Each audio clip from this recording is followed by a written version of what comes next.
தனியார் பேருந்து நடத்துனரை இளைஞர் தாக்கிய வீடியோ இணையத்தில் வைரலாகி வருகிறது. திண்டுக்கல் மாவட்டம் ஒட்டன்சத்திரம் பேருந்து நிலையத்திலிருந்து பழனி செல்லும் தனியார் பேருந்தில் பழனி செல்லும் பயணிகளுக்கு முன்னுரிமை கொடுக்கும் விதமாக பேருந்தில் அமர்ந்து இருந்த ஒட்டன்சத்திரம் அருகே உள்ள விருப்பாச்சி பகுதியைச் சேர்ந்த 2 பெண்களை நடத்துனர் ஈஸ்வரன் எழுந்து நிற்க சொன்னதாக கூறப்படுகிறது. இதனால் பெண்களுக்கும் நடத்துனருக்கும் இடையே வாக்குவாதம் ஏற்பட்டுள்ளது.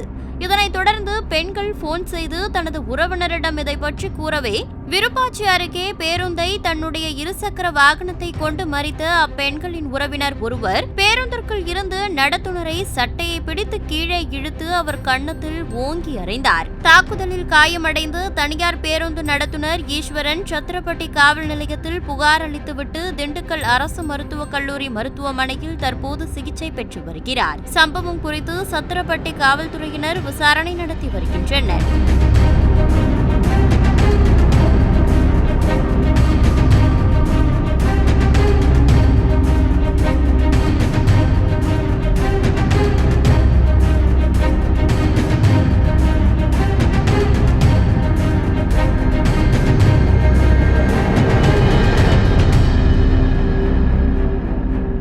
செய்திகளை உள்ளது உள்ளபடி தெரிந்து கொள்ள ரெஃப்ளெக்ட் நியூஸை சப்ஸ்கிரைப் பண்ணுங்க.